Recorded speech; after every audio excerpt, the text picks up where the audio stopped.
Hello again, my friends, and welcome back to another wonderful episode of 15-Minute Free Thinking with me, your host, Carpo. And the awkwardness of talking to a camera or a group of people you've never met is something that you obviously overcome when you make a lot of videos. But thinking earlier about how you come across to people, how I come across to people, I had a few thoughts about perception and intentions and the way that people assume about others. It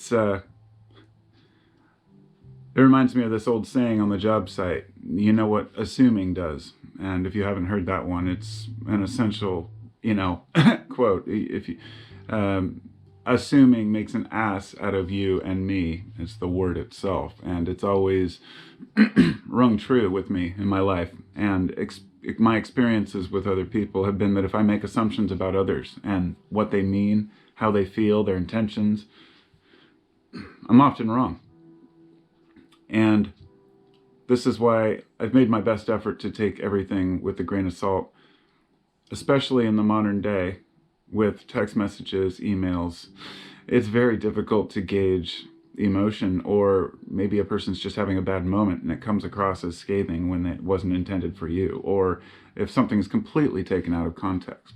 But really, this isn't necessarily about perception of others or how we come across as much as what we're willing to waste our time with. And wasting time is just like wasting money. Time is money, time is currency. It's the only true currency we have. So when people take up real estate in our lives, metaphorically, then those are areas we reserve for the tenants that we want in our lives, like family, friends, loved ones, groups, teams, whatever it may be. We allow people into our lives. And often we will find ourselves encountering a very toxic person, for lack of a better term, in our daily life.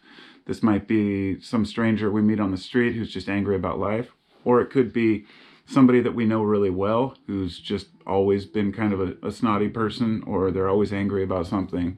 And perhaps it's just a person that has a life that works for them, that is doing absolutely nothing wrong, but you just don't get along with them well because you have different viewpoints on life and how to process things. It's not even about beliefs, it's just about how we handle ourselves. So one of the most valuable lessons that I've learned is to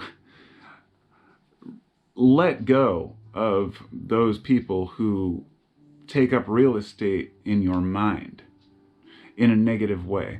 So if you have somebody you're thinking about something they said or something they did, it's worth it to just completely walk away from further discussions or situations which put you in harm's way when it comes to talking with other people. And it's not always a bad thing, and it doesn't mean ignoring a person completely. It just means letting go of what you find to waste your own time. Something I found fascinating earlier when this TED Talks came on from, I don't know how long ago, but it was some gal talking about prickly people or, people in their lives. And she was talking from a psychological perspective, and I only caught just a minute of it. But I remember hearing her talk about basically Buddhist principles and Zen philosophy, but as if it's some scientific discovery that's just been made to, oh, wow, let go of negative feelings. How amazing. Or, to not waste your time on things that are causing you grief. Wow, what a revelation, right? These are aspects of many ancient Eastern and Western, belief systems. To forgive your enemy, to let things go is more than just for their sake. It's for your own sake, your own sanity. But it's not always as simple as an enemy or somebody who's wronged you. Sometimes it's something that's a little more subtle that you just feel in your bones. Like this person, every time I have an encounter with this person, it doesn't feel right. Or this person rubs me the wrong way. Whether it's purposeful or not, it doesn't matter. And I found that letting go of that kind of the nonsense, if we're even questioning it, sometimes it's time to let it go. I've had a lot of friends in my life that I've let go of over the decades. And many of these people have been major parts of my life, at least fortunately. Fortunately, when I was young, I chose wisely as far as my best friends. There are people that to this day I would trust with my life, and we still interact and we talk. And,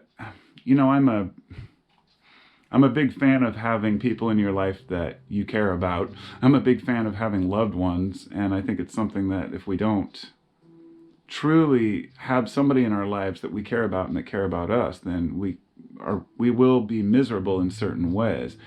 The downside to this is that allowing people into your life, like I said, allowing people onto your team, your side, if you want to call it that, means that we also have to deal with the heartache and the negativity and the things we disagree with. And it's not always so easy.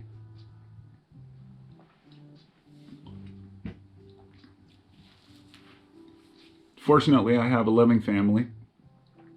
I have, 3 wonderful boys who, at least are learning to treat me with respect. But that goes both ways. It's how I'm gonna finalize this is to talk about why we treat each other like shit. And it's because people feel like they go unheard. They feel like they've been slighted perhaps in the past by someone, so therefore they're constantly looking to one-up them. Or a person just feels honestly like nobody really cares about them or their opinion, perhaps.